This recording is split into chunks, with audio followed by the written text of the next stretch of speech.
एक बार फिर से हमारे YouTube चैनल जन ध्वनि न्यूज़ पे आपका स्वागत। वक्फ बिल में 14 बदलावों को केंद्र की मंजूरी मिल गई है। केंद्रीय कैबिनेट में वक्फ संशोधन विधेयक को मंजूरी दे दी गई है। मीडिया रिपोर्ट्स के मुताबिक 19 फरवरी को हुई बैठक में बिल को कैबिनेट की रजामंदी मिल गई थी। संसद के बजट सत्र के दूसरे हिस्से में सरकार इसे पेश कर सकती है। बजट सत्र का दूसरा हिस्सा 10 मार्च से 4 अप्रैल तक चलेगा। ज्वाइंट पार्लियामेंट्री कमेटी यानी जेपीसी की रिपोर्ट के आधार पर वक्फ बिल का नया ड्राफ्ट तैयार किया गया है। इससे पहले बजट सत्र के पहले चरण में 13 फरवरी को वक्फ बिल पर जेपीसी की रिपोर्ट संसद में पेश हुई थी। विपक्ष ने रिपोर्ट को फर्जी बताया था। इसके बाद संसद में हंगामा भी हुआ था। बहरहाल 27 जनवरी को वक्फ संशोधन विधेयक की जांच कर रही जेपीसी ने ड्राफ्ट रिपोर्ट को मंजूरी दे दी थी। जेपीसी की बैठक में 44 संशोधनों पर चर्चा हुई थी। भाजपा की अगुवाई में एनडीए सांसदों के 14 संशोधनों को स्वीकार किया गया था, जबकि विपक्ष के संशोधनों को सिरे से खारिज कर दिया गया था। इससे पहले अगस्त 2024 में वक्फ बिल को अल्पसंख्यक मामलों के मंत्री किरण रिजिजू ने लोकसभा में पेश किया था। इसके बाद इसे जेपीसी के पास भेजा गया था। इसके बाद जेपीसी ने इस पर 655 पन्नों की रिपोर्ट दी थी।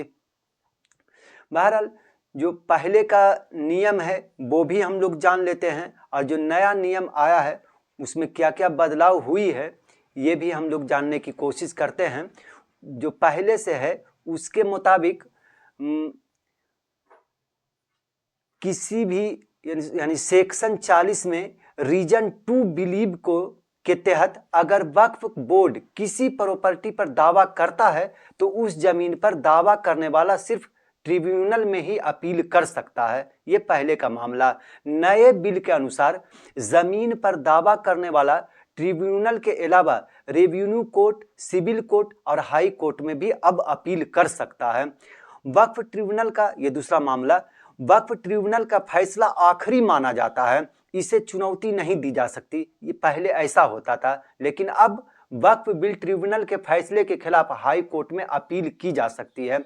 तीसरा मामला जो सबसे खतरनाक या सबसे बड़ा कह सकते हैं वो ये है मस्जिद का मामला है कि किसी जमीन पर मस्जिद हो या उसका उपयोग इस्लामिक उद्देश्यों के लिए हो तो ऑटोमेटिक वक्फ की संपत्ति हो जाती है। पहले ये नियम था, लेकिन अब नए बिल के तहत जब तक किसी ने वक्फ को दान में जमीन नहीं दी हो उस पर भले ही मस्जिद बनी हो पर वह वक्फ की संपत्ति नहीं होगी। ये तीसरा मामला। चौथा मामला ये है कि वक्फ के मुताबिक महिला और बतौर सदस्य अन्य धर्म के लोगों की एंट्री नहीं होगी। पहले ये नियम था। अब वक्फ बोर्ड में 2 महिलाओं और अन्य धर्म के सदस्यों को एंट्री मिलेगी। इसके अलावा बहुत सारी और भी बातें हैं। बहरहाल इस मामले पर जो इकरा हसन सांसद हैं उनका बयान हम लोग पहले सुनते हैं, फिर आगे की खबर पर आते हैं। ये एक माइनॉरिटी बॉडी है। It is not for anybody else to intervene. ऐसी बहुत से संस्थाएं होती हैं, अलग अलग मज़हबों की अलग अलग संस्थाएं होती हैं जो मज़हब इंडिपेंडेंट हैं अपनी संस्थाओं को अपने हिसाब से चलाने के लिए, लेकिन सिर्फ वक्फ बोर्ड को इस तरीके से उसमें अपनी टांग अड़ाकर और उनकी राइट्स को छीनना वो बिल्कुल गलत है। तो बहुत सी कमेटी होती हैं, गुरुद्वारे की कमेटी होती हैं, अलग अलग मंदिरों की कमेटी होती हैं, तो सब अपने मज़हब के हिसाब से चलती हैं, लेकिन सिर्फ वक्फ पे इस तरीके से हमला करना सरकार के द्वारा ये उचित नहीं है। आईएमआईएम के नेता असदुद्दीन ओवैसी का इस मामले में क्या कहना है वो भी सुने। महाराष्ट्र में पंढरपुर की मंदिर है। पंढरपुर की मंदिर में कोई नॉन हिंदू मेंबर नहीं बन सकता। आप यहां पर क्यों बनाना चाह रहे भाई? और वक्फ की प्रॉपर्टीज जो है वो गवर्नमेंट नहीं दी, वो हमारे बुजुर्गों की खून पसीने की गाड़ी कमाई, वो दान दिया अल्लाह के नाम पे। कलेक्टर कैसे तय करेगा भाई? कोई अपने मामले में जज बन सकता है क्या? बोलिए आप। वो तो नेशनल जस्टिस के खिलाफ है। कि ये जो झूठा प्रोपेगेंडा बीजेपी फैलाती है कि 13 लाख सबसे बड़ा तीसरा बड़ा रियल एस्टेट है। मैं आपको बता रहा हूं कि तमिलनाडु, आंध्र प्रदेश, तेलंगाना और ओडिशा के चंद प्रॉपर्टीज को मिलाए तो यहीं पर 4 प्रदेशों में 14 लाख एकड़ जमीन है। मैं यूपी, बिहार, राजस्थान को नहीं मिलाया हूं, महाराष्ट्र को नहीं मिलाया हूं। सर किसी ने जो है वक्फ मामले में जो है आप लोगों की बातें सुनी नहीं है। ये कानून अगर बन जाएगा तो आगे और कितनी मुश्किलें पेश आएंगी? देखिए, वक्फ का जो बिल जो जॉइंट वर्किंग कमेटी को रेफर हुआ था वो जितने अपोजिशन पार्टीज के एमपीज थे बशमूल मेरे, कांग्रेस पार्टी के, टीएमसी के, डीएमके के राजा साहब, अब्दुल्ला साहब और एक एनसीपी के मेंबर भी थे, हम तमाम ने, हमारे इमरान मसूद हमारे छोटे भाई वो भी थे, तो हम तमाम ने उस रिपोर्ट के ख़िलाफ़ अपनी अपनी डिसेंट रिपोर्ट को दिया। मेरी आप लोगों से रिक्वेस्ट है कि मैंने भी 129 पेजेस की डिसेंट रिपोर्ट दी है, वो पब्लिकली अवेलेबल है, उसको पढ़िए आप लोग। उसको पढ़ने के बाद आपको मालूम हो जाएगा कि जो मोदी सरकार ने वक्फ बिल लेकर आया है वो वक्फ प्रॉपर्टीज़ को बचाने के लिए नहीं लाया गया है, वक्फ प्रॉपर्टीज़ को छीनने के लिए, उसको बर्बाद करने के लिए।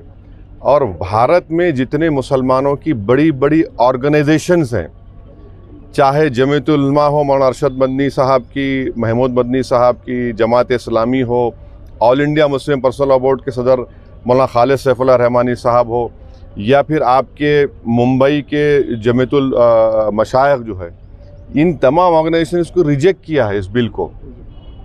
ये सबसे बड़ी ऑर्गेनाइजेशंस हैं।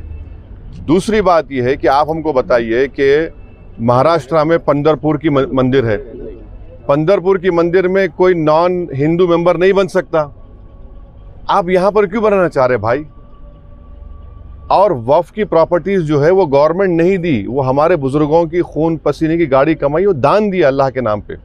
और अगर कोई मुसलमान वक्फ की प्रॉपर्टी को अल्लाह के नाम पे दान देता है तो उसमें उसकी औलाद का शेयर नहीं रहता, क्योंकि वो ऊपर वाले अल्लाह के लिए दे दिया गया है। आप बोलते नहीं वक्फ वाला औलाद में बच्ची का शेयर नहीं, मार खाया जाएगा। कोई भी दान देता है। तीसरी बात यह है कि उसमें वक्फ बाय यूजर निकाल रहे। हिंदू धर्म में आप बीके मुकर्री साहब की किताब है वो पढ़िए, जो सब मानते, उसमें लिखा कि बाई कस्टम बाई यूसेज वो टेम्पल की प्रॉपर्टी हो जाती, वहां पर जब हो जाती तो यहाँ क्यों नहीं हो सकती है भाई? और वक्फ बाय यूजर ऐसा नहीं है जो बीजेपी झूठ बोल रही कि जहाँ आप दस्ती रख दिए, जहाँ पे हाथ रख दिए, या जहाँ पे जाके मुफ्ती इस्माइल साहब नमाज पढ़े वक्फ हो जाती। नहीं, बाबरी मस्जिद, राम मंदिर केस में 4-5 पेजेस है, पैराग्राफ्स है, जिसमें सुप्रीम कोर्ट ने वक्फ बाय यूजर को अपहेल्ड किया।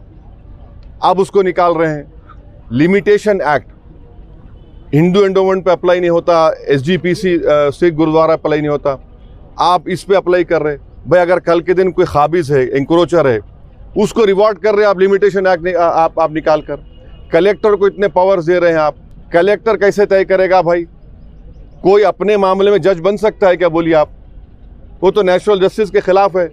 और उस बिल में ये भी लिखा गया कि अगर कोई भी जाकर कलेक्टर को दरख्वास्त दे दिया कि मालेगांव की मस्जिद जो है वक्फ नहीं है, तो कलेक्टर अगर इंक्वायरी ऑर्डर कर देगा तो इंक्वायरी कंप्लीट होने तक वक्फ की प्रॉपर्टी नहीं रहेगी। आप समझ रहे इस बात को? माने ना टाइम लिमिट है उसमें। तो जितने अमेंडमेंट्स लेकर आए हैं, अच्छा उसमें और एक अमेंडमेंट लेके आए कि भाई 5 साल तक जो मुसलमान इस्लाम कबूल करता हो 5 साल तक दान नहीं दे सकता।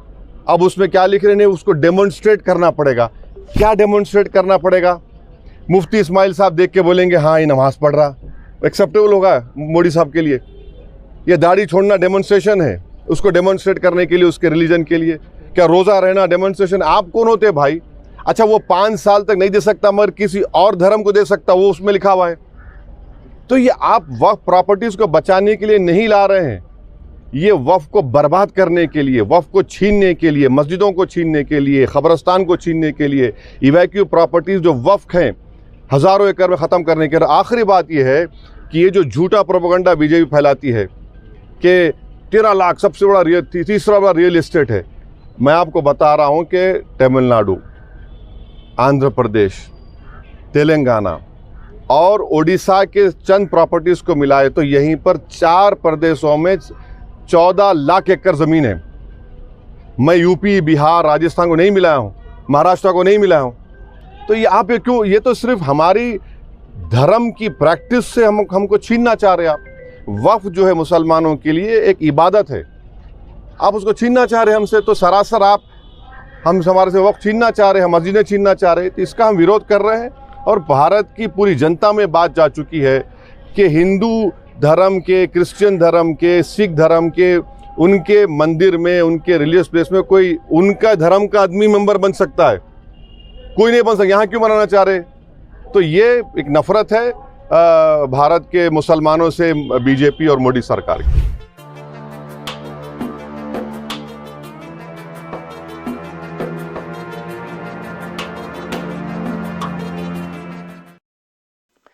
वक्फ बिल पर जेपीसी की रिपोर्ट पर संसद में हंगामा हुआ था।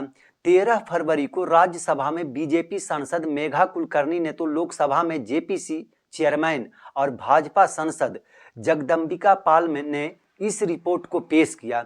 इसे लेकर दोनों सदनों में विपक्ष ने आपत्ति जताई थी। इनका आरोप है कि जेपीसी रिपोर्ट में उनकी असहमतियों को शामिल नहीं किया गया। ये विपक्ष के नेताओं का आरोप। बहरहाल आज की इस खबर में बस इतना ही। आगे की खबरों के लिए बने रहें हमारे साथ। आपको ये वीडियो पसंद आया हो तो कृपया इसे लाइक करें और हमारे चैनल को सब्सक्राइब करना ना भूलें। आपके सपोर्ट से हमें और बेहतर कंटेंट बनाने की प्रेरणा मिलती है। आपका एक लाइक और सब्सक्रिप्शन हमें आपकी सेवा करने का हौसला देता है। कृपया चैनल को सब्सक्राइब करें और हमारे साथ जुड़े रहें।